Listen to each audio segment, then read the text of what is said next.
Restricted to camp na ang SWAT nga gireklamong naniun og armas sa mga opisyal sa Masbate atol sa Sinulog Grand Parade.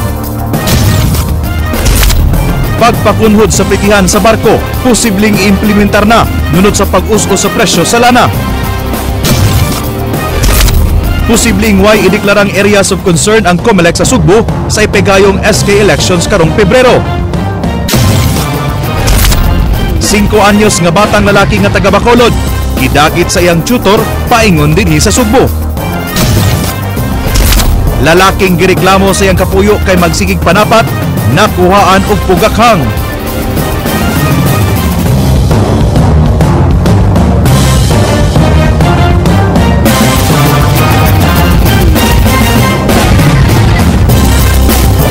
May ngapon Sugbo, Kabisayan, aniya na mga balita, uban ang kanitibok ang pwersa sa News 5 Cebu. Karong adlaw Miyerkules, pitsa 21 sa buwan sa Enyero, tuig 2015, ako si Glenn Soco. Amo nang hatod ang mas sa iyong pagbalita, inubanan sa mas komprehensibong impormasyon. Ako si Georgia Herrera. Gisaway sa Regional Director sa PRO7 ang pamagi nga gibuhat sa usa ka sakop sa CCPO SWAT. Kinsa gireklamo nga nanion og armas ngadto sa mga opisyal sa lalawigan sa Masbate niadtong gabii sa Sinulog Grand Parade. Nangayo na og pasaylo ang maong sakop sa SWAT apan gipadayon sa mga opisyal sa Masbate ang pagpasaka og sumbong aron makat-on og leksyon ingon man ang uban pang sakop sa kapulisan. King Perez, Suginlimi. Marami rin dinaanan si Gob na mga I think she lost a brother doon sa kanila. And so that incident na parang natutukan ka na naman ng Armalite, medyo rin yun, traumatic din yun. So restricted to camp na ang status ni SPO1 Arthur Sabang ang sakop sa CCPO SWAT. Nagreklamo sa mga opisyal sa lalawigan sa Masbate nga nanion kanila og armas. Samtang sila miuban silang contingents nga nagpaabot sa ilang higayon pag-perform sa grand stage sa gawa sa Cebu City Sports Center sa may Arlandon Extension niadtong Domingo sa gabii. Silang Masbate Governor Rizalina Siachon Laniete, Kongresista Scott Davis Laniete, ug Masbate Provincial Environment and Natural Resources Officer Edgar De Lara, mga mireklamo batok sa pulis kinsa wa dayon makailan nila. Una nang midepensa ang gireklamong sakop sa SWAT nga tungod sa kangit-ngit sa dapit, iyang igamit ang iyang flashlight nga attach sa iyang Armalite. Din sama og nagtion siya sa mga opisyal. Matod sa hepe sa PRO7 nga sayop gihapon ang pamaagi ni SPO1 Sabang, bisan og maayo ang iyang katuyuan. That does not exempt you even though it was in good faith because dapat you should know that bawal yun. Gisuwayan na og hangyo ni Banya sa mga naagrabyado nga di na lang ipadayon ang pagkiha sa pulis. I've tried already. I called up a senior officer who I worked with once na relative nila. But hopefully naman we can later on baka magkaroon din sila ng change of Muhimo karon og rekomendasyon ng PRO7 human silang nahimo sa Sinulog Grand Parade niadtong Domingo. Lakip na niini nga pahayagan pa ang mga lugar nga dugukon sa mga tao ug paghatag na og mga flashlights sa mga pulis nga dili attach sa ilang armas aron malikayan ang nahitabo kang SPO1 Sabang. Dugangan sabang police force din nakuwangan karong tuiga human gideploy ang 400 didto sa Tacloban alang sa pagbisita sa Santo Papa niadtong Sabado. Yung funnel effect katulad dito sa London na talagang nag-merge yung tao, yung palabas tapos yung papasok, yung paakyat, yung pababa, wala nang malabasan dyan sa London.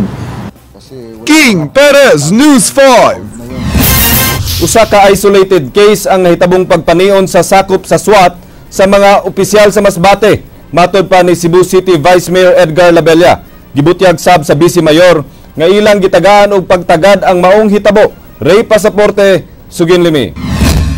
Gihatagan og igong pagtagad sa kagamhanan sa dakbayan sa Sugbo ang nahitabong insidente nga naglambigit sa CCPO SWAT ug sa mga opisyal sa lalawigan sa Masbate nga miuban sa ilang contingent. Kasong kriminal ug administratiba ang gipasaka sa mga opisyal sa Masbate batok kang SPO1 Arthur Sabang. Tolerated. In fact, during our meeting of PICAC this coming Tuesday, I'm going to bring that matter to the attention of the police authorities. Yeah, look into this. Yes, look into it.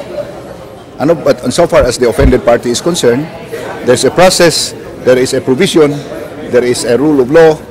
We have to go through the process, have this blotted as I advise them, then execute affidavits, then if there is really basis to file the case in the prosecutor's office for the purpose of determining possible criminal liability. And if they were to go further on the administrative aspect, maybe they can go to the office of the Deputy Ombudsman or file the case within a Polcom.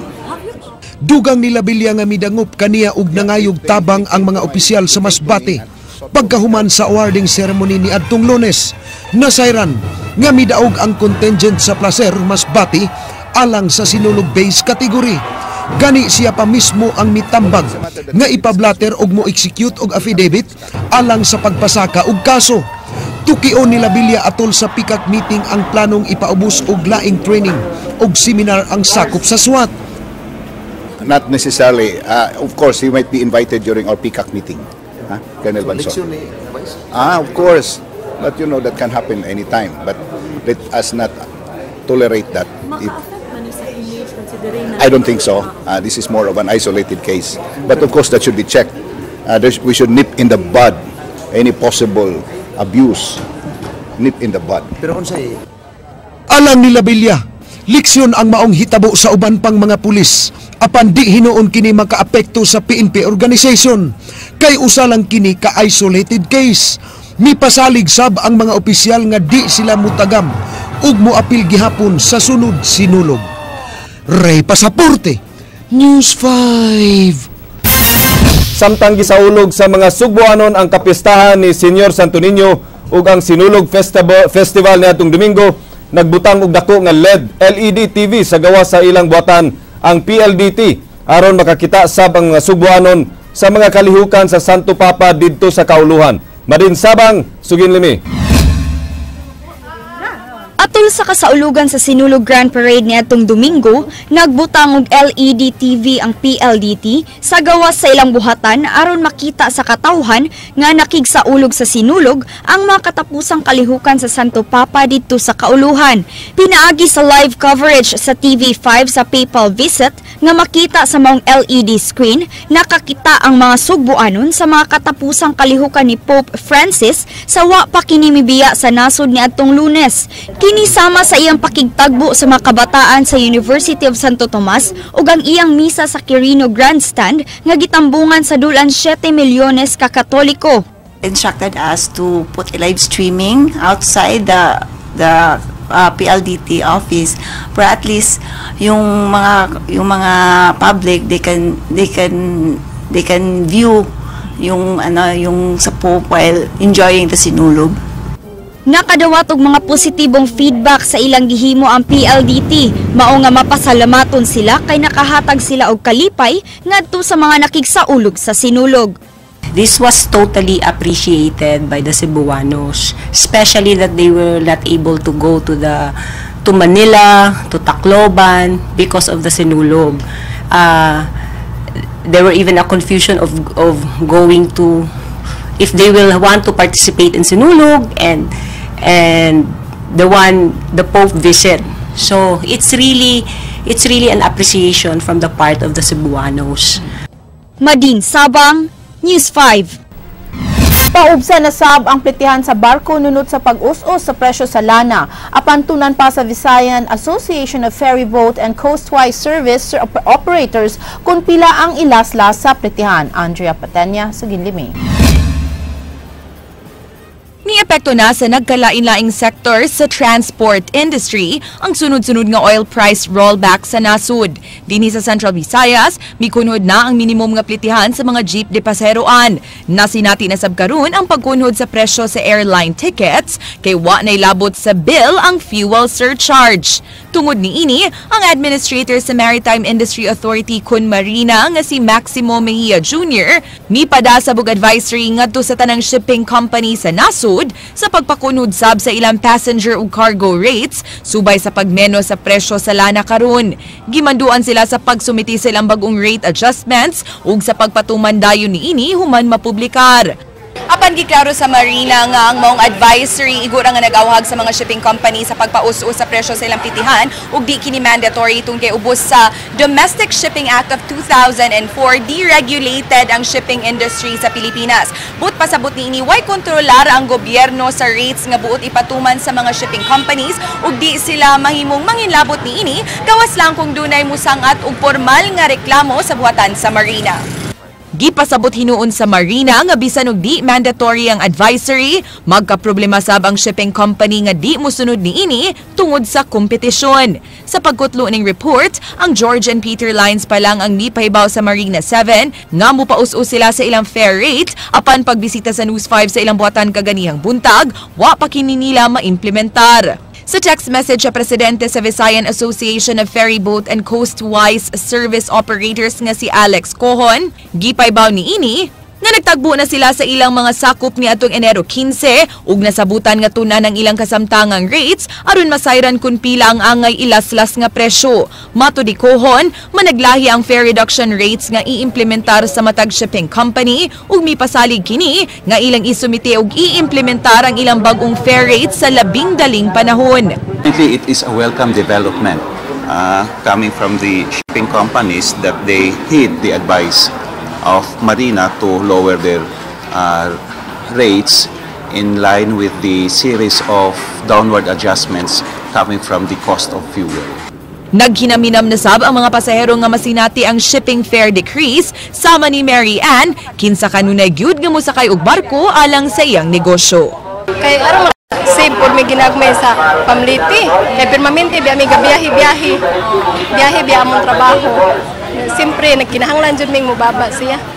Andrea Patenia, News 5. Gubot karon ang Legislative ug Executive Department sa Dakbayan sa Talisay kay wa makauyon si Mayor Johnny V. De Los Reyes sa gihimong paglaslas sa konseho sa 2015 annual budget sa Dakbayan. Ray Pasaporte, Sugin Limit. Givito ni Talisay City Mayor Johnny V. De Los Reyes ang giaprubahan sa konseho nga budget alang karong tuiga.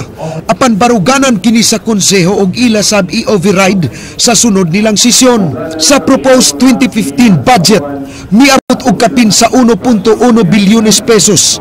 Apan ang giaprubahan sa konseho, 539 milyones pesos lang. Gihulagway kini ni Mayor GVR nga usa ka distraction sa iyang administrasyon. Sa mga konsehales, dito sa mayor, makita sila na they will see the light na sakto din ang parang sa mayor, wala good. Pero, kung ilang i-override ang dito, doon pa may mga alibyo, mga mayor ini, no?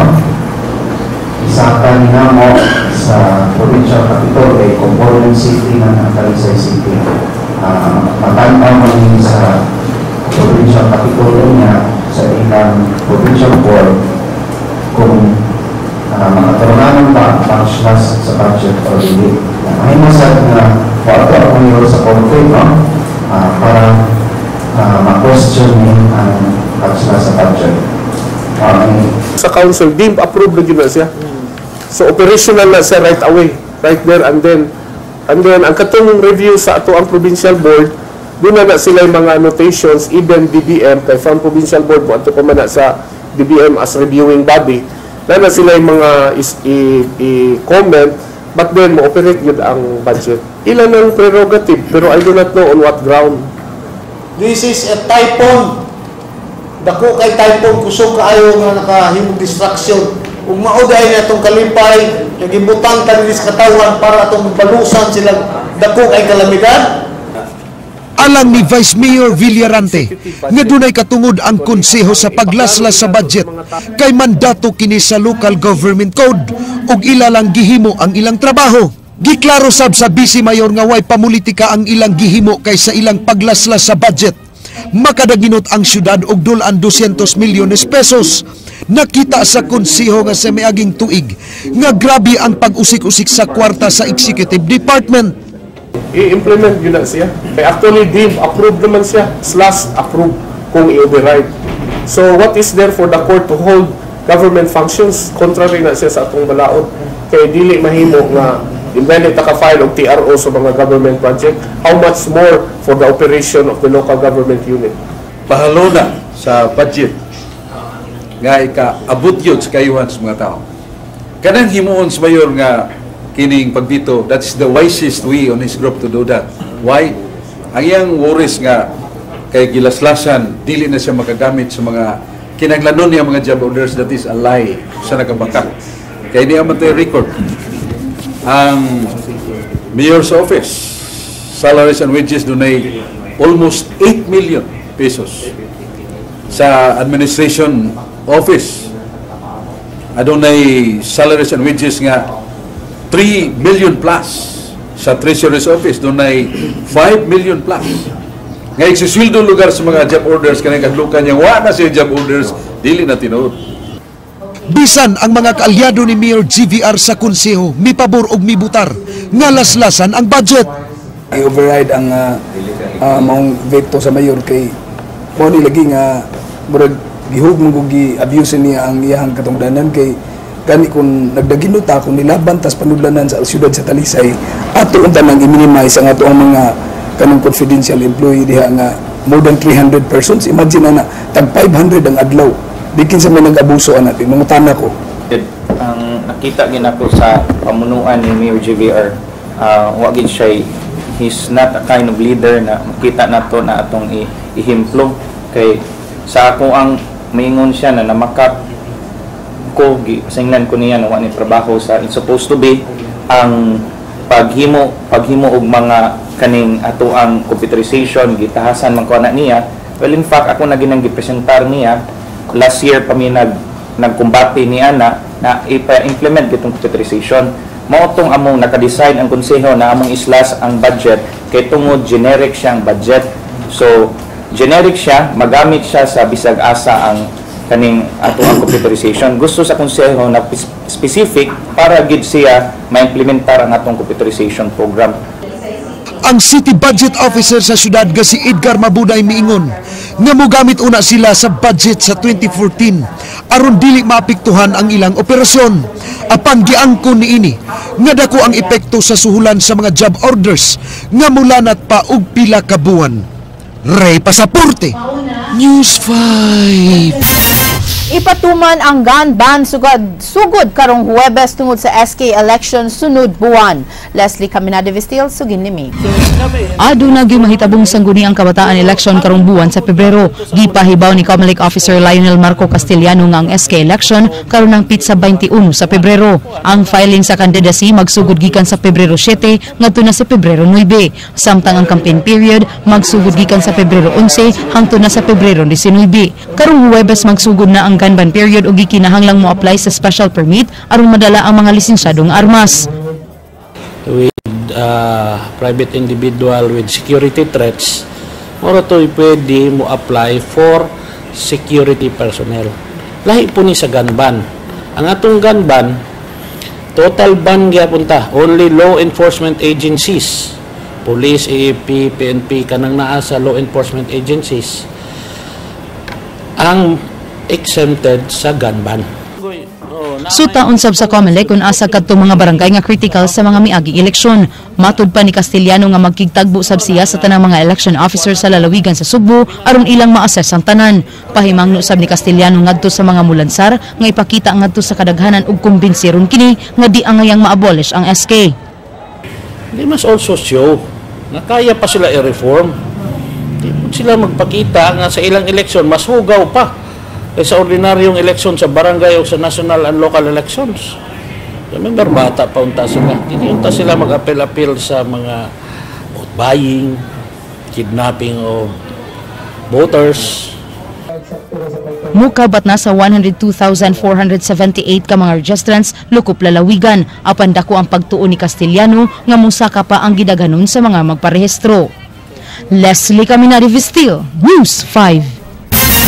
Gikatakdang ipaygayon ugma ang command conference sa PNP, AFP ug Comelec aron isgutan ang seguridad sa SK election. Lakip na ang posibleng pag-ila sa areas of concern. Jinky Bargio, Sugin Limi. Maglisid pa og determinar ang Commission on Elections sa mga areas of concern alang sa nagsingabot nga SK elections kininunot sa hingpit nga implementasyon sa total gun ban nga magsugod na og mga adlaw. Nagtuo hinuon si Attorney Lionel Castiliano, ang Cebu Provincial Election Supervisor, nga posibleng way lugar sa Sugbo nga hugot nga monitoron sa kapulisan kay mga batan-on ra ang nalambigit sa maong kalihukan. Dili sama kaniadto nga dungan ang piniliay sa SK ug sa barangay. Walang lain kay tanawon nga moabot sa punto nga makakuanta nga kini na ikagubot aning lugara na ay mogamit og mga armas, na ay private arm group nga una-una to mga batan-on dia ni 15-17. Usahin noon sa napanglantawan nga problema atol sa SK election mo ang pagpamalit og mga boto ug ang posibleng pagkidnap sa mga batan-on. So kung masulod anang butanga kana mga pagkaon mo na sila dainan na pwede sila makiha anang punto. Jinky Barrio, News 5. Gipaabot pa sa kapulisan sa rehiyon ang kamanduan sa pagpatuman sa gun ban. Samtang nanawagan ang pangu sa kapulisan sa Central Visayas nga di na lang mag-apil-apil ang mga dagko sa eleksyon sa mga batanon. King Perez, Suginlimi. Wa pa'y nadawat nga kamanduan ng Police Regional Office 7 sa pagpatuman sa gun ban alang sa pagsugod sa election period sa Sangguniang Kabataan Elections. Magsugod ang election period sugod ugma hangtod Marso 2. Wa pa usay alert status nga ipatuman si PRO7 Regional Director Prudencio Tombanya sa rehiyon nunot niini. Yeah, normally that is our practice. We suspend, the Chief PNP suspends the permit to carry firearms outside of residence. Hinoon matud ni Banyas nga naang dakong responsibilidad sa mga ground commanders aron mahimong malinaw ng SK elections. Gipanglantawan ni Banyas nga mga ginikanan ug supporter sa mga managan mo'y hinungdan sa posibleng kagubot ug mga kalapasan sa election period sama sa vote buying. Mao nga hangyo niini nga dili mag-apil-apil ang mga ginikanan sa pagpangampanya sila mga kandidato. Well, guide the children in the proper way, you know. If this is a political exercise, show na it should be healthy, it should be clean and fun. King Perez, News 5. Lalaki gireklamo sa iyang kapuyong mabdos kay magsigi kinig pangulata kaniya. Dihang giaksyonan sa mga sakop sa Cebu City Police Office Station 3 naktuhan kining ng limpyo sa iyang pugakhang. Sugin ni Ryan Sorote. Wa na maantos sa kapuy ni Marino Enganya ang kanunay nga pagpanapat ni ini bisan pa man og mabdos siya. Hinungdan nga nagpatabang siya sa Waterfront Police Station. Daling giaksyonan sa kapulisan sa Station 3 ang reklamo o giadto ang panimay sa mga live-in partner sa Barangay Tejero, Dakbayan sa Sugbo. Ilang naatlan ang gireklamo nga nanglimpyo sa iyang improvised shotgun o pugakhang. Hinungdan nga gitagop kini og kasamtangang gibalog karon sa detention cell samtang gianda mang sumbong nga illegal possession of firearms. Mga pulis nakita abli man pugtahan sir. So nakita nito nga nagsige na siya og murag ayaw sa iyang kaniyang shotgun nga improvise ba? Giangkon sa dinakpan ngadto sa Waterfront Police nga pang self-defense ang iyang armas apan dihang ginabi sa News 5 iyang gibutlag nga ang mong armas irang nakitaan sa basurahan ug wa matud pa niya kining gilimpyuhan ug paingon na kini niyang i-dispose. Ay para tilma ko sir, ibutan na sa kuan mga tools, sagos mga tools ba. Dunay pagduda ang kapulisan nga posibleng nangandan si Enganya sa iyang pugakhang. Sa pag-abot sa kapulisan human mibad ang iyang kapuyo nga ipapulisya. Giingong taud-taud ng sigi og panapat ang dinakpan sa iyang kapuyo kinsa 5 ka tuig na niyang gikauban. Laing sumbong nga Violence Against Women and Children's Act ang posibleng atubangon sa dinakpan. Ryan Sorote, News 5. Tutor miunay og kidnap sa iyang tinun-an nga 5 anyos nga batang lalaki. Nahitabo ang insidente dito sa Bacolod City apan dinhi sa Subo nasakpan ang suspect uban ang bata. King Perez, Suginlimi. Na-rescue kagahapon sa anti-kidnapping group sa kapulisan kining 5 anyos nga batang lalaki sudso sa pension house sa Maydalan Pelaez, Dakbayan sa Sugbo. Giingong gisibat ang bata, sukad niya itong Enero 4 sa gila niyang tutor. Didto sa Bacolod City nahitabo ang krimen kay taga didto man ang biktima. Samtang ang 58 anyos nga suspect nga si Alan Kilbio lumad nga taga Tarlac ug naabot sa Bacolod human gidasi ang kailang pastor. Gingong nananghid si Kilbio sa ginikanan sa bata nga mga lang sila. Hinungdan nga nakahigayon kinig sibat sa bata. Sa nadawat nga impormasyon sa kapulisan nga nagsud gawa sa sugbo ang bata ug ang suspect. Agi sa Dumaguete hinungdan nga nagpabiling tanghaga karon ang tinud nga motibo. Suspect was a tutor of the child, and in fact when they left Bacolod, nagpaalam pa siya. Siguro there might have been some misunderstanding or there was an internal problem between parents and the tutor. Kasi in our interview with the suspect, with the tutor, parang napamahal na rin yung bata sa kanya. Bisan pa man nga kaila ang bata sa nagkidnap kaniya, kansang iyang tutor matud sa kapulisan nga matawag ang hitabo isip usa ka krimen. Sanglit ana ang mga elemento sa kidnapping, sama lang sa pagpangayo ug ransom. Unang nangayo og 16,000 pesos ang tutor ug gisundan og pangayo og 20,000 pesos. Father sent me money para lang alam nila yung concern ko yung bata kasi alam nila wala akong pera eh. Dugang sa suspect na nahimo niya ang pagdagit sa bata. Gusto niyang panimasla ng inahan ni ini, human siya maglagot kay nagpataka kinig panabi batok kaniya. Gingong usa ka bayot ang tutor, apan wa kini niya direktang giangkon ug may pasabot nga buwag siya sa iyang asawa. Gibutyag sad ni Kilbio nga sud sa dulan usa ka tuig nga pagpuyo niya sa ilang panimay, kapila siya gisuwayan og pagpahimo sa inahan sa bata. Nagkailang inahan og ang tutor sa ilang simbahan. Yun, I mean, I don't know if you call that sexual harassment, but I think it's part of it. Nung first month ko doon, sometime second or third week ng January, kasi mga January 7 or 8 ako nagpunta sa kanila last year. Sabi ko doon sa babae, tinabihan niya ako, nakatulog na sa akin yung bata sa tabi ko. Tinabihan niya ako, sabi ko, this is wrong, sabi ko. You married, I'm married, and I hate to say this, but I don't like her, personally. She's not my type. Wa say klarong tubag ang inahan sa bata kung mukiha ba siya batok sa tutor. Nahibaw kini nga pinangga ni Kilbio ang iyang anak, apan wa siya makasabot kung ngano nahitabo kini. Still contemplating about it. Kasi a wrong decision could lead to another wrong decision. It's only the Lord. Ang Panginoon lang ang may karapatan sa paghusga. Sabi ni Lord, vengeance is mine, says the Lord. Hindi yun nasa kamay natin. Nagbayad tayo. Siguro nangyari na, pero it was too late for me to decide na isolo yung bata. Kasi after all, ikukulong din naman ako. I might as well prolong the agony ng lahat, including me. Giklaro ni Banyas nga way angay kabalaka mga Subuanon sa hitabo. Kay isolated kini og dili sindikato ang suspect ug dili sabdako ang gipangayong kantidad. 1 year na rin, doon nakatira din sa bahay mo.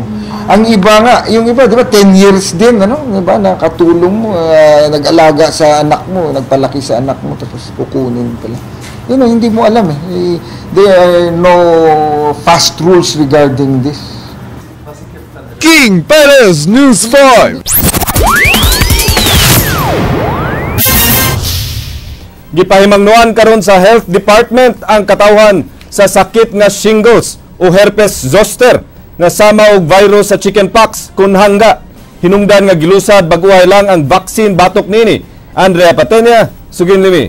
So, normally ang ato ang zoster. Usa ka vaccine ang gilusad karon aron malikayan ang sakit nga shingles o herpes zoster o mas naila sa pangan nga likos-likos sa Bisaya. Ang shingles gumikan sa reactivation sa varicella zoster virus kon VCZ, ang virus nga mao hinungdan sa chickenpox o hangga. Sa laktod nga storya, ang shingles maisip nga level 2 nga sakit sa chickenpox ug 1 out of 3 people ang makakuha ning maong sakit.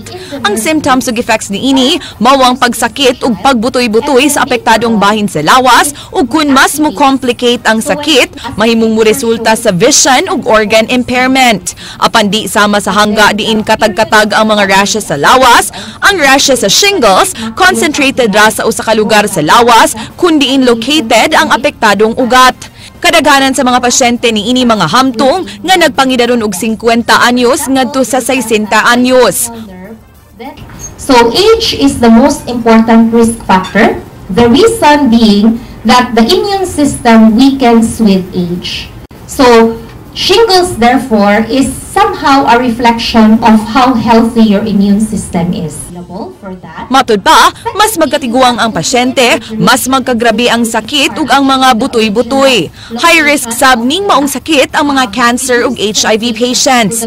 Gawa sa reactivation sa VCZ virus sa lawas, mahimong makatakod ang maong sakit pinaagi sa airborne transmission. some viruses are actually transmitted when you cough or when you sneeze. And that is why you can actually infect people who do not have chickenpox yet. Mao nga aron malikayan ang shingles, gipay mangnuan karon ang publiko nga mo practice og proper hygiene ug mulikay sa mga tawo nga nasakit niini. Samtang kadtong mga nagpangidaro na og 50 anyos pataas, mahimo nga mo avail sa vaccine batok niini nga baguhay lang nga gi-release sa nasud. 7,500 pesos ang kantidad niini apan good for 10 years na ang epekto. Di mahimong mo avail niini katong dunay history sa allergy sa vaccine, mga HIV patients nga dunay tag-as nga immunodeficiency levels, mga buntis ug mga active TB patients.